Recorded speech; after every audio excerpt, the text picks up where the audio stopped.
হ্যাঁ বন্ধুরা, Russell's viper বা চন্দ্রপোড়া সাপ ভয়ঙ্কর হুঙ্কার ছাড়ে, মনে হবে যেন কোনো প্রেসার কুকার আওয়াজ করছে, প্রেসার কুকারে সিটি পড়ছে, এইরকমই আওয়াজ করে, ভয়ঙ্কর আওয়াজ করে। 3 থেকে 4 ফুট লাফ দিয়েও এই সাপ কামড়াতে পারে। তাই এই সাপের অ্যাটাকিং মোড আপনি কোনো গেস করতে পারবেন না কিভাবে অ্যাটাক করে দেবে। 30 থেকে 40টা বাচ্চার জন্ম দেয়। হ্যাঁ, সরাসরি বাচ্চার জন্ম দেয়, কোনো ডিম পারে না বন্ধুরা, সরাসরি বাচ্চার জন্ম দেয় এই রাসেলস ভাইপার। আমাদের ইন্ডিয়ার মধ্যে একমাত্র এরকম সাপ। যে সাপের কামড়ে আপনার রক্তকণিকা ভেঙে দেয়, হিমোটক্সিক বিষযুক্ত সাপ রক্তকণিকা ভেঙে মাংস পচিয়ে দেবে।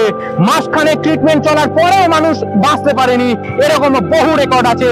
হাত পা কেটে বাদ দিতে হয়েছে, কিডনি বিকল হয়ে দর্দনাক মৃত্যু যেটাকে বলে, সেই মৃত্যু হয়েছে। বন্ধুরা, এইরকমই অনেক ইন্টারেস্টিং ভিডিও আমার চ্যানেলে আপলোড হয়।